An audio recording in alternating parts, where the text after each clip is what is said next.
Hello bachcho, welcome to this crash course. So as we committed that we are going to start a crash course on 10th of July.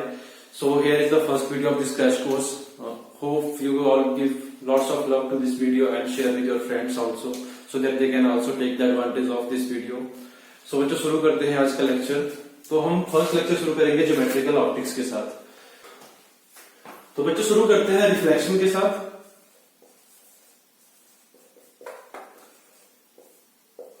ठीक है, सबसे पहले phenomena पढ़ेंगे reflection का, फिर refraction पढ़ेंगे। तो रिफ्लेक्शन में होता क्या है, अगर हमारे पास कोई स्मूथ सरफेस है, इसके ऊपर कोई रे इंसिडेंट हो रही है तो वो क्या करेगी, रिफ्लेक्ट कर जाएगी। अगर हम यहाँ पे एक नॉर्मल ड्रॉ करते हैं तो जितना रे ये इंसिडेंट रे बना रही होगी उतना ही एंगल ये रिफ्लेक्टेड रे बना रही होगी।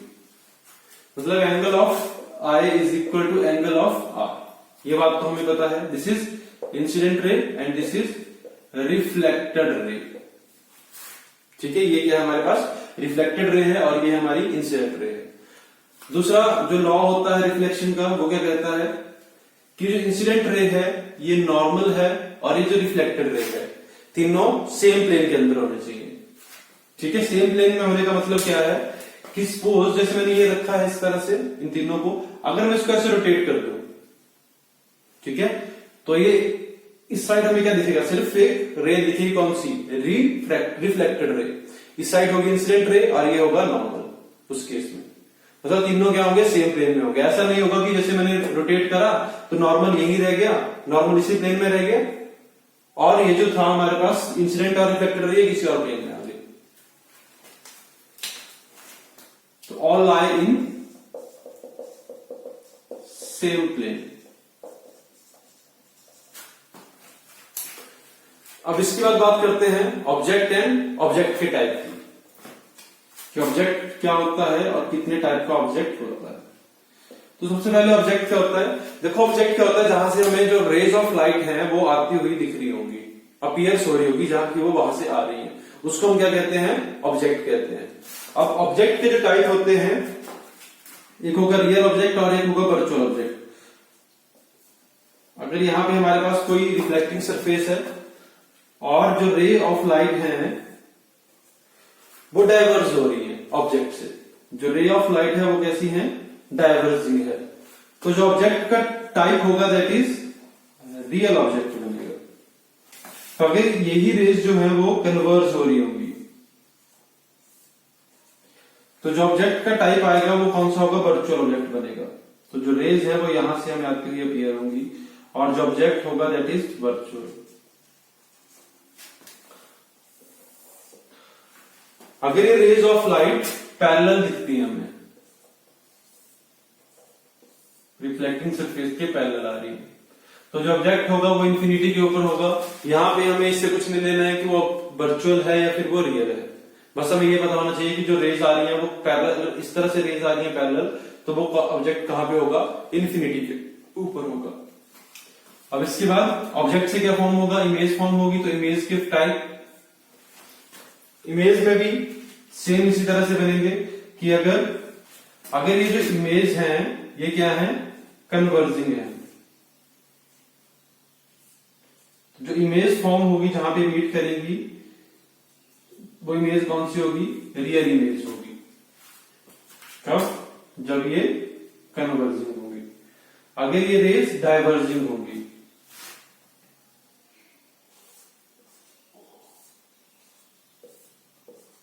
तो जो इमेज फॉर्म होगी वो कुछ यहां फॉर्म हो रही होगी, दैट इज, तो जो इमेज का नेचर होगा वो होगा वर्चुअल इमेज बनेगी। और अगर ये रेज पैरेलल आ रही हैं तो जो इमेज होगी वो कहां पे बन रही होगी, इन्फिनिटी के ऊपर बन रही होगी। ये तीन केस क्लियर हुए कि ऑब्जेक्ट के टाइप और इमेज के टाइप। तो बच्चों रिफ्लेक्शन में जो सबसे पहला टॉपिक है वो हम पढ़ने वाले हैं प्लेन मिरर। तो बात कर लेते हैं प्लेन मिरर की। प्लेन मिरर क्या होगा, एक ग्लास शीट जिसका एक सरफेस पॉलिश्ड होगा, एक सरफेस पॉलिश्ड होगा तो दूसरे सरफेस से क्या होगी, रिफ्लेक्शन।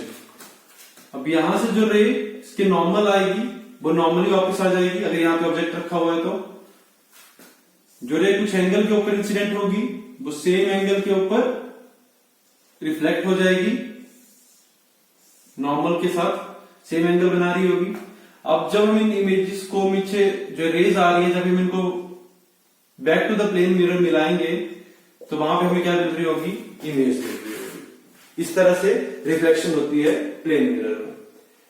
अब जो इमेज बनाता है ये प्लेन मिरर, इसकी कुछ प्रॉपर्टीज होती हैं। तो पहली प्रॉपर्टी है इसकी कि object distance is equal to image distance, कि जितना ये डिस्टेंस होगा, suppose this is x from here to plane mirror, तो ये डिस्टेंस भी कितना होगा हमारे पास, x ही होगा। सेकेंड इसकी प्रॉपर्टी है जो इमेज बनेगी वो लेटरली इन्वर्टेड बनेगी। लेटरली इन्वर्टेड का मतलब क्या है कि अगर यहाँ पे ABC लिखा हुआ है प्लेन मिरर के सामने, तो जिसकी इमेज में बनेगी वो इस तरह से बनेगी CBA। थर्ड, जो नेचर होगा और इमेज का, nature of image is opposite to object, कि जो इमेज का नेचर होगा ऑब्जेक्ट के अपोजिट होगा। मतलब अगर जो इमेज होगी वो रियल होगी तो जो ऑब्जेक्ट होगा वो वर्चुअल होगा, और जब इमेज वर्चुअल होगी उस केस में हमारे पास ऑब्जेक्ट रियल होगा। ये इसकी प्लेन मिरर की। इसके बाद है field view of plane mirror. ये प्लेन मिरर का फील्ड व्यू कितना होगा, तो सपोज कि यहां पे एक प्लेन मिरर रखा हुआ है, ये भी यहां पे कोई ऑब्जेक्ट रखा हुआ है। अब इस ऑब्जेक्ट में से रेज आएंगी कुछ इस तरह से और यहां से रिफ्लेक्ट करेंगी।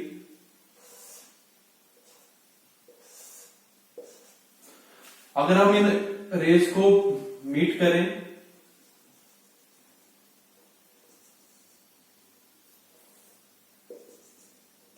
तो यहां पे इसकी इमेज बन जाएगी। अब by the property of plane mirror हमें पता है कि अगर ये डिस्टेंस x है तो ये डिस्टेंस भी x होगा। अब देखो अगर ऑब्जर्वर जो है अगर वो यहां कहीं पे है, अगर ऑब्जर्वर जो है वो यहां पे है तो उसको ये इमेज फॉर्म होती हुई नहीं दिखेगी, क्योंकि इस ऑब्जर्वर की आई में या ऑब्जर्वर के पास कोई भी रेज डायरेक्टली नहीं आ रही है। अगर ये ऑब्जर्वर यहां पे होगा, अगर ये ऑब्जर्वर यहां पे होगा, ठीक है, अगर ऑब्जर्वर यहां पे होगा तो इसकी आईज में डायरेक्टली ऑब्जर्वर के पास डायरेक्टली रेज आ रही है इमेज से, तो इसको क्लियर हो जाएगा कि इमेज यहां बन रही है और इसको ये इमेज दिख जाएगी। तो इस प्लेन मिरर का जो फील्ड व्यू है वो कितना है, यहां से यहां तक, this is the field view. ये क्या है, इसका फील्ड व्यू है, कि मतलब अगर इतने के अंदर ऑब्जर्वर होगा, इतने व्यूज में अगर ऑब्जर्वर होगा तभी उसको इमेज बनती हुई दिख पाएगी। नेक्स्ट है ऑब्जर्वर व्यू। ऑब्जर्वर व्यू में क्या है, जिस तरह से कि यहाँ पे एक प्लेन मिरर रखा हुआ है, यहाँ ऑब्जेक्ट 1 है तो यहाँ पे कहीं पे जाके इमेज 1 बन रही होगी, यहाँ ऑब्जेक्ट 2 है यहाँ जाके इमेज 2 बन रही होगी, यहाँ ऑब्जेक्ट 3 है तो यहाँ पे इमेज 3 बन रही होगी। तीनों का इक्वल डिस्टेंस होगा एक दूसरे से, जितना डिस्टेंस ये है उतना डिस्टेंस के ऊपर इमेज बन रही होगी। अब अगर ऑब्जर्वर जो है वो यहां कहीं है,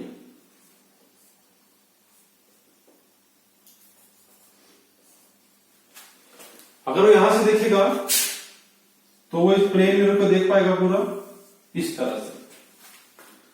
तो इस ऑब्जर्वर को जो व्यू दिख रहा है उसमें उसको कौन सी इमेज दिखेगी, सिर्फ I1 दिखेगी, ये दोनों इमेजेस उसको नहीं दिख पाएंगी। देखा होगा आप लोगों ने घरों में अपने, जैसे हम मिरर रखा होता है तो मिरर में हमें पूरे रूम की पूरी चीजें नहीं दिखाई देती हैं। अगर हम अपने पोजीशन को चेंज करेंगे तो हमें जो इमेजेस बन रही होंगी पीछे वो भी चेंज होती रहती हैं। तो ये था ऑब्जर्वर का व्यू।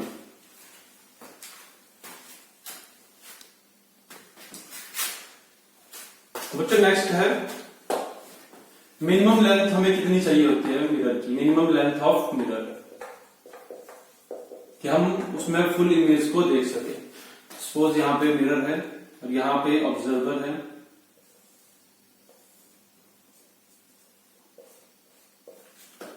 तो इसको अपनी इमेज बनती हुई दिखेगी कुछ यहां पे।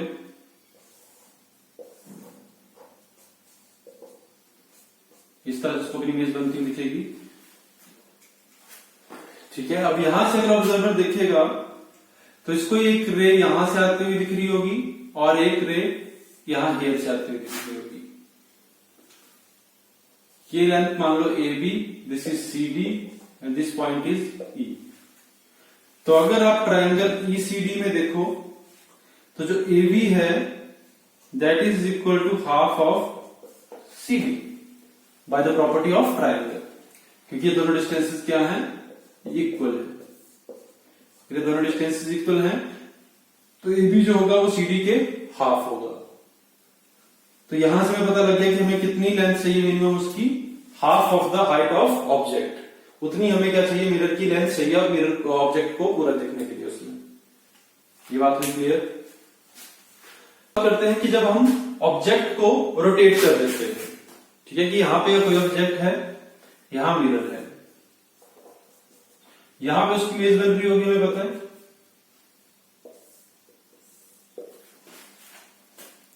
अगर मैं इस ऑब्जेक्ट को एंटी क्लॉकवाइज रोटेट कर दूं थीटा एंगल से, ऑब्जेक्ट यहां पे आ गया, तो अब जो इमेज बन रही होगी वो यहां बन रही होगी।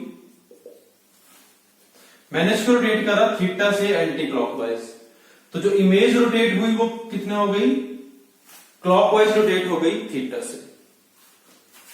ये ऑब्जेक्ट और ये इमेज, ठीक है। तो ध्यान रखना है इसका, जब भी आप ऑब्जेक्ट को एंटी क्लॉकवाइज रोटेट करोगे, जो इमेज है वो क्लॉकवाइज रोटेट हो जाएगी सेम एंगल के साथ। मतलब अगर इसकी वेलोसिटी एंगुलर वेलोसिटी ओमेगा है तो जो इमेज होगी उसकी एंगुलर वेलोसिटी माइनस ओमेगा हो जाएगी, क्योंकि डायरेक्शन अपोजिट हो जाएगी। बच्चों बात करते हैं सेकंड केस की, जिसमें हम मिरर को रोटेट करेंगे और ऑब्जेक्ट को फिक्स रखेंगे। तो यहां पे हमारा ऑब्जेक्ट है, ये मिरर है, यहां पे कहीं भी इसकी इमेज बन रही होगी सेम डिस्टेंस के ऊपर, यहां ऑब्जेक्ट है। इस केस में जो नॉर्मल होगा वो इसी डायरेक्शन में होगा मिरर के लिए। अब हमने क्या करा, मिरर को रोटेट कर दिया थीटा एंगल के साथ, तो यहां से एंगल बना दिया इसने थीटा।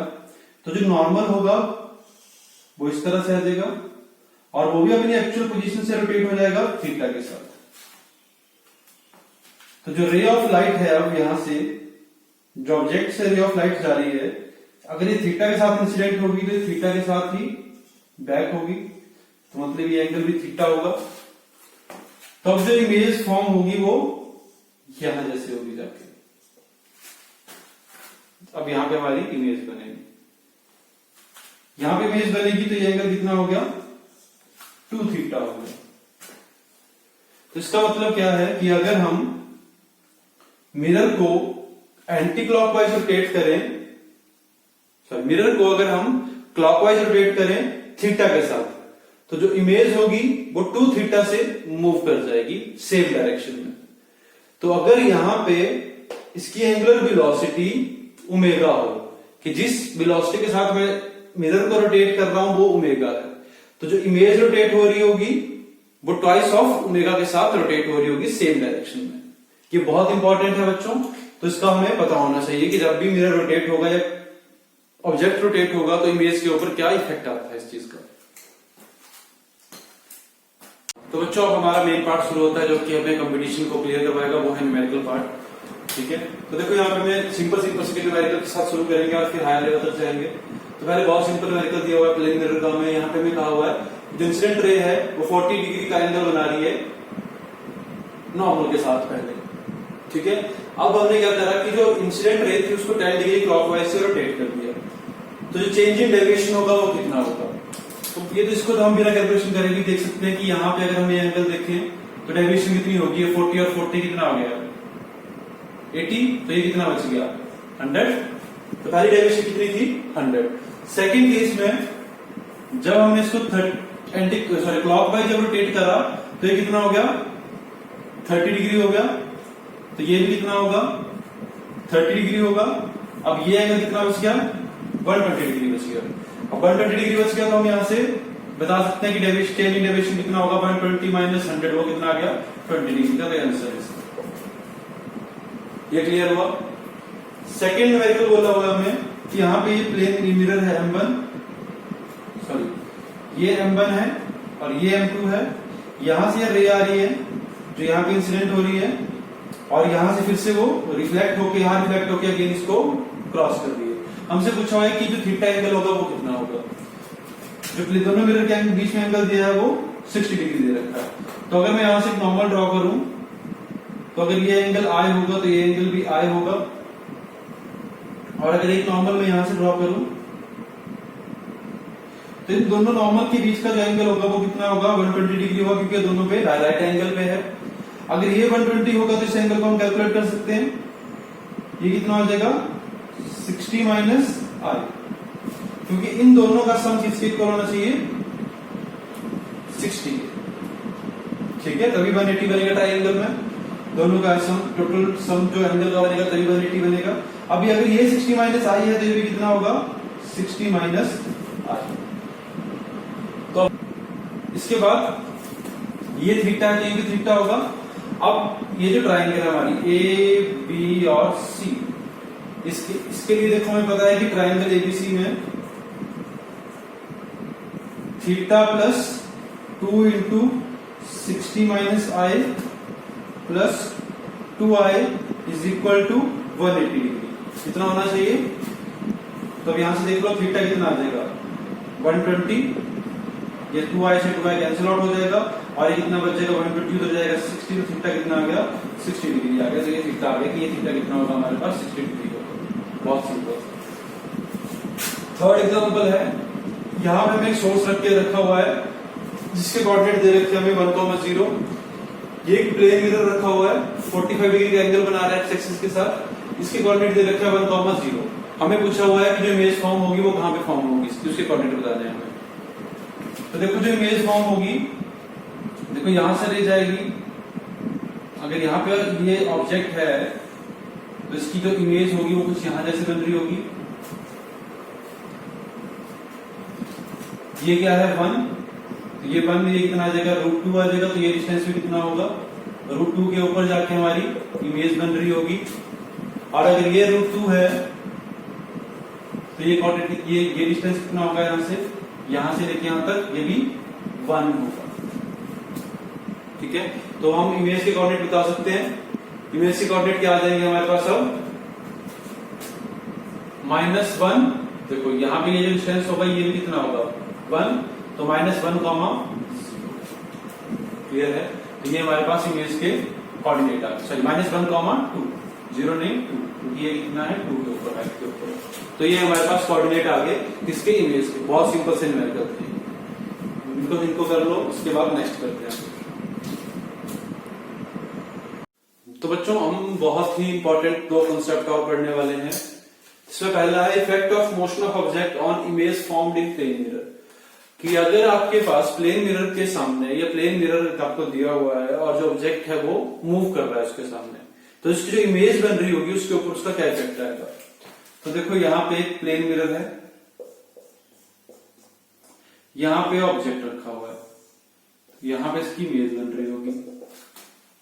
अगर इस ऑब्जेक्ट को मैं पैरेलली मूव करूं प्लेन मिरर के, तो जो इसकी वेलोसिटी होगी वही इमेज की वेलोसिटी होगी। ठीक है, तो BO parallel is equal to BI parallel. अगर ये जो ऑब्जेक्ट है इसको मैं perpendicular to plane mirror move करूं, तो मैं अगर इसको इस डायरेक्शन में मूव करूं तो दिस इज वेलोसिटी BO, तो ये जो इमेज होगी ये भी इसी डायरेक्शन में मूव करना शुरू कर देगी विद वेलोसिटी -BO। ठीक है, तो BI कितनी हो जाएगी -BO के इक्वल हो जाएगी। मतलब जब BO perpendicular is equal to -BI perpendicular होगा, मतलब अगर ऑब्जेक्ट को प्लेन मिरर के नॉर्मल जब हम मूव करेंगे तो जो इमेज होगी वो उसकी नेगेटिव वेलोसिटी के साथ मूव करना शुरू कर देगी अपोजिट डायरेक्शन में। सेकंड केस है effect of motion of mirror on image. क्या हमने क्या करा कि ऑब्जेक्ट को फिक्स रख दिया, तो यहां जैसे इसकी इमेज बन रही होगी। अब ऑब्जेक्ट को फिक्स कर दिया है और जो मिरर है उसको मूव करा रहे हैं। तो सपोज किसको हमने बी नॉट वेलोसिटी या बी नॉट वेलोसिटी के साथ मूव कराया और ये इधर आ गया।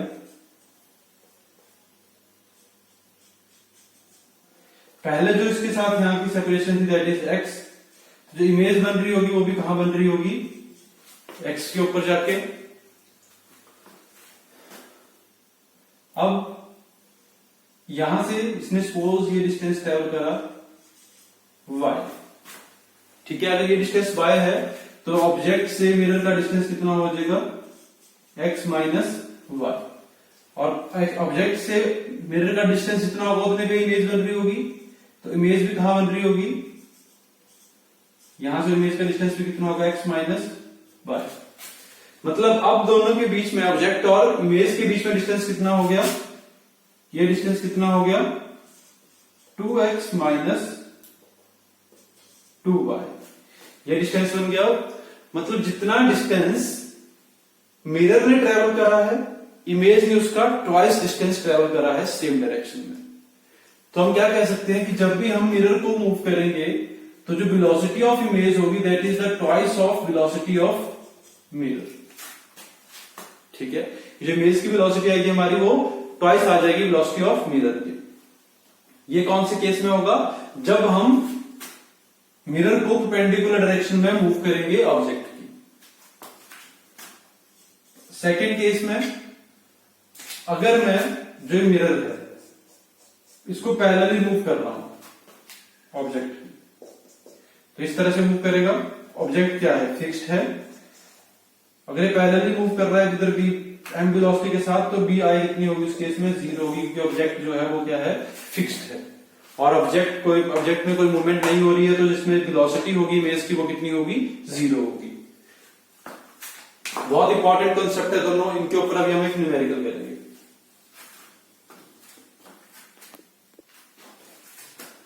तो बच्चों अब इसके ऊपर एक न्यूमेरिकल प्रॉब्लम सॉल्व करते हैं। हमें दिया हुआ है in 3D coordinate system a plane mirror is placed in xy plane above mirror A, a point object is moving at velocity v0। जो पॉइंट ऑब्जेक्ट है उसकी वेलोसिटी दे रखी है 5i cap minus 3j cap minus 11 k cap metre पर second. If the mirror is also moving parallel to itself, जो mirror है वो भी मूव कर रहा है parallel to itself at velocity, उसकी वेलोसिटी भी दे रखी है 2i cap plus j cap minus 3k cap metre पर सेकेंड। तो हमसे पूछा find velocity of image produced in the mirror. तो इसमें ध्यान से देखो कि जब इमेज फॉर्म होगी, जो इमेज फॉर्म होगी उसके जो पैरेलल कंपोनेंट होंगे वो क्या रहेंगे, सेम रहेंगे। किस तरह से, क्योंकि जो ऑब्जेक्ट के मोशन की वजह से। तो यहां पर लिख सकते हैं हम due to object motion component parallel to mirror, क्या लिख सकते हैं, image component parallel to mirror remain same. तो वो क्या रहेंगे, सेम रहेंगे। तो देखो v इमेज का x में कितना आ जाएगी वेलोसिटी, 5i कैप, और y में vi माइनस 3j कैप। जो कंपोनेंट चेंज होगा उनका वो कौन सा होगा, परपेंडिकुलर कंपोनेंट होगा। तो परपेंडिकुलर कंपोनेंट क्या होगा, तो velocity of image in z direction. तो देखो जो इमेज की डायरेक्शन होगी किसमें, z में। अब केसेस को ध्यान से अगर आप लोगों ने पढ़ा है तो उसमें हमने क्या कहा था कि जब इमेज मूव करेगी, अगर मिरर मूव करेगा तो जो वेलोसिटी होगी किसकी, इमेज की, वो ट्वाइस ऑफ हो जाएगी किसके, मिरर के। तो twice of mirror in z direction, ये क्लियर था। दूसरा कि जब ऑब्जेक्ट मूव करेगा और प्लेन मिरर फिक्स्ड होगा, ठीक है, ऑब्जेक्ट मूव कर रहा है, प्लेन मिरर फिक्स्ड है, अगर एक केस हम ये मान के चले तो जो इमेज होगी उसकी वेलोसिटी नेगेटिव में आ जाएगी। यहां आ जाएगा minus velocity of object in z direction. ये क्लियर हुआ? अगर नहीं होगा तो फिर से सुनना क्या कहा और केसेस को एक बार ध्यान से समझना। तो vi z बन गया हमारे पास 2 times of velocity of mirror in z direction. तो मिरर की वेलोसिटी कितनी है z डायरेक्शन में, -3। तो ये आ जाएगा -3 माइनस ऑब्जेक्ट की वेलोसिटी कितनी है जेड डायरेक्शन में, -11 के कैफ, तो ये बन जाएगा -6 और -11 -17 के कैफ। तो यहां से हमारे पास रिजल्ट आ जाएगा। क्या आ गया हमारे पास इमेज की वेलोसिटी, जेड इमेज की वेलोसिटी क्या आ गई टोटल हमारे पास 5i कैप -3j कैप -17 के कैप। बच्चों यहां पे थोड़ी सी करेक्शन है, ये जो है वो वेलोसिटी -11 दे रखी है, तो माइनस और -11, तो ये प्लस बन जाएगा बाद में, तो ये कितना आ जाएगा 2 × 6 11, तो माइनस तो +5 आ जाएगा, तो यहाँ पे ये +5 आ जाएगा। कैलकुलेशन मिस्टेक है, चेक कर लेना। तो ये हमारे पास आंसर आ जाएगा 5i cap -3j cap +5k cap. तो इस तरह से हम इस तरह की प्रॉब्लम्स को टैकल करते हैं। तो जो मैंने केसेस कराए हैं बहुत इंपॉर्टेंट है, इस तरह का क्वेश्चन हमें मेंस में भी मिल जाता है देखने को। मेंस में इस तरह के क्वेश्चन पूछे जाते हैं प्लेन मिरर के ऊपर। तो अगर प्लेन मिरर के ऊपर क्वेश्चंस आएंगे तो जितने मैंने आपको करवाए हैं उसी तरह के आएंगे। बाकी आपको इमेजेस फॉर्मेशन आती है निकालने की, इमेज कितनी फॉर्म हो रही है। नेक्स्ट वीडियो में हम शुरू करेंगे स्फेरिकल मिरर्स। तब तक के लिए बाय बाय।